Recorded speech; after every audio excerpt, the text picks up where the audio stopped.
that point, also, and this is a really big deal, she is the Alabama recipient this year, 2024, for the Princeton Prize in Race Relations. So here, that's right, to share with us the story of Juneteenth is Katia Apedoh.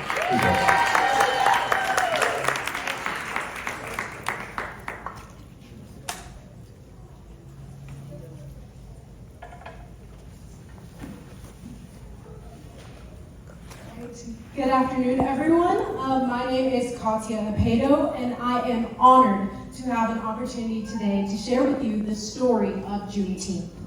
As we celebrate this summer, let's learn more about this national holiday's origin from the Smithsonian Institution's National Museum of African American History and Culture. On Freedom's Eve, or the eve of January 1st, 1863, the first watch night services took place.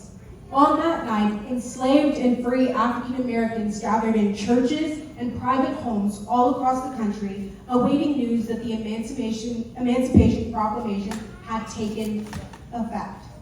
At the stroke of midnight, prayers were answered, as all enslaved people in Confederate states were declared legally free. Union soldiers, many of whom were Black, marched onto plantations and across cities in the South, reading small copies of the Emancipation Proclamation and spreading the news of freedom in Confederate states.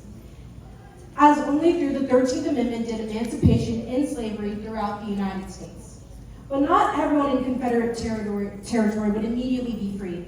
Even the Emancipation Proclamation was made effective in 1863, it could not be implemented in places still under Confederate control. As a result, in the westernmost Confederate state of Texas, enslaved people would not be free until much later.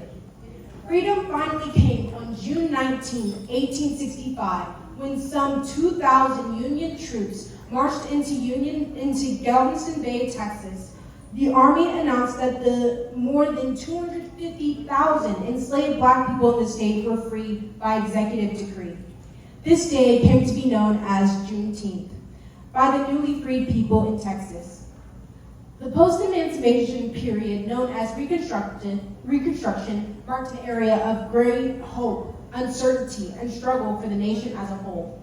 Formerly enslaved people immediately sought to reunify families, establish schools, run for political office, push enslavement, push radical legislation, and even sue slaveholders for compensation. Given the 200 plus years of enslavement, such changes were nothing short of amazing. Not even a generation out of slavery, African Americans were inspired and empowered to transform their lives and their country. Juneteenth marks our country's second Independence Day. Although it has long been celebrated in the African American community, this monumental event remains largely unknown to most Americans. The historical legacy of Juneteenth shows the value of never giving up hope in uncertain times. And now, let us reflect on the following Juneteenth poem penned by one of my favorite authors, Jason Reynolds. I've often imagined that feeling, what it must have been like to get word that we were free. What it must have felt like to lay your shovel down and run your thumbs over the calluses of your overworked palms. Did the sun seem brighter? Did your water shed? Did you cry out for those you've loved and lost? Those who were sold like Black pickup trucks to carry heavy loads and clear paths and take a beating? Did you wrap your arms around anyone? Did you wrap your arms around yourself? Bring your spirit and sway and jump and dance jubilee. Did you sing? And if so, did you tuck your work song between your teeth like tough meat and draw from the back of your throat a freedom song? What did freedom feel like on the first day? I often imagine that feeling. And in my mind, it felt like everything. Like yes and no, and fast and slow. And where do we go from here? And how and where and when? But who was always us?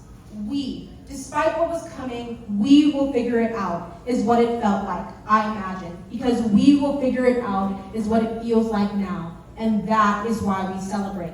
Why we lift our hands in the middle of hot June and sweat and laugh and signify and dignify and cry and cook and dance and pray. And thank you and thank you and thank you again for enduring and ensuring that we will now never, ever, ever wait for anyone to tell us we are free.